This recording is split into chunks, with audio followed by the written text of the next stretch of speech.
Hello and welcome to The Discussion. You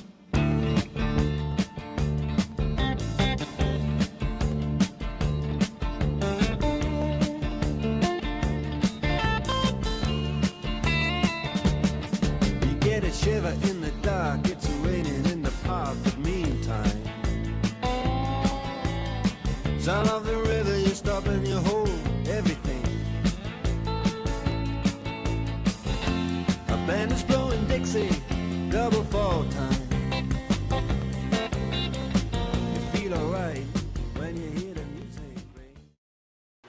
This week on The Discussion, we will discuss the storied history and current opinions surrounding the issue of gun control in America.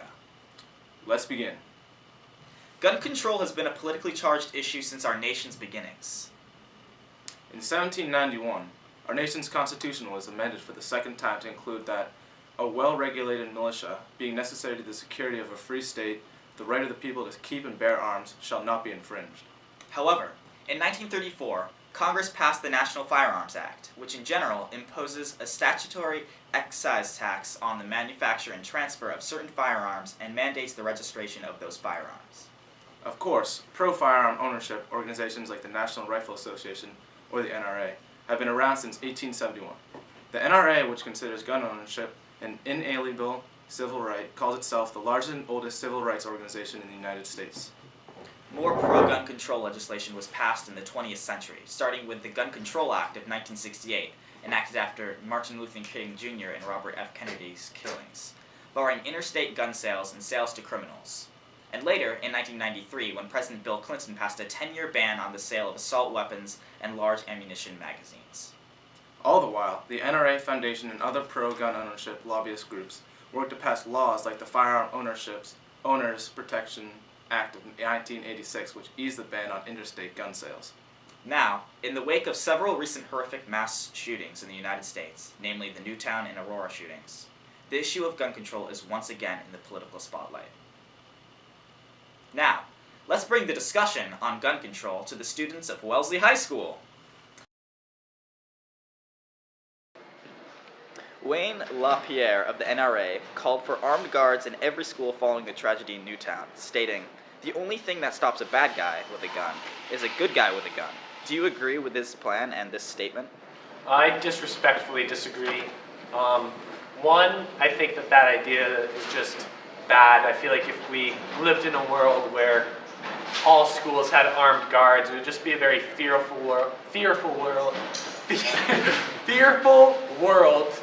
And on top of that, I just disagree that the only thing that can stop a bad guy with a gun is a good guy with a gun. I mean, we don't live in a world that's so black and white.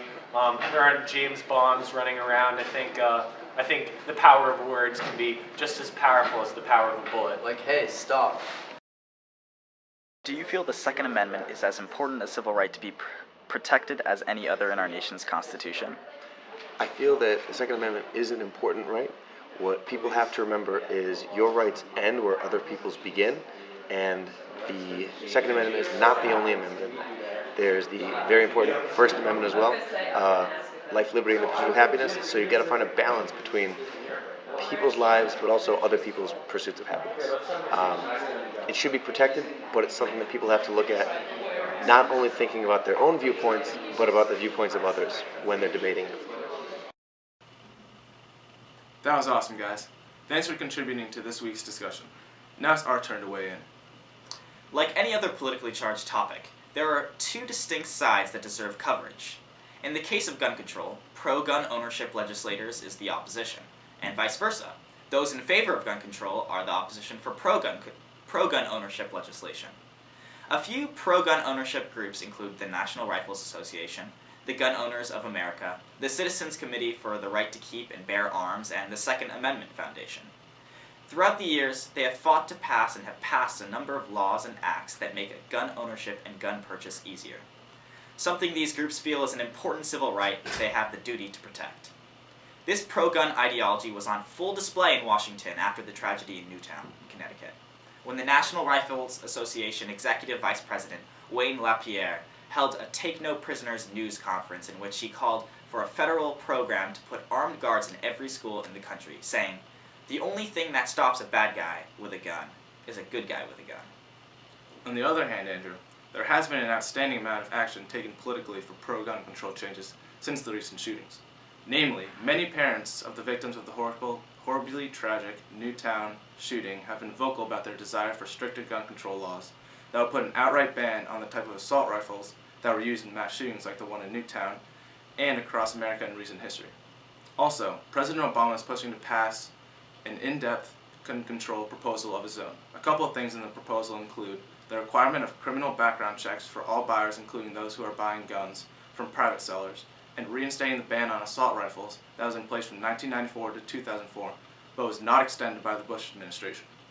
All in all, it looks like gun control is an issue that still remains a political battlefield with constant back and forth, despite the traction it gained in the wake of tragic recent events. And that's what's going on in the political world of gun control and ownership today, Friday, April 12th, 2013. Thank you for joining us in the discussion. Thank you.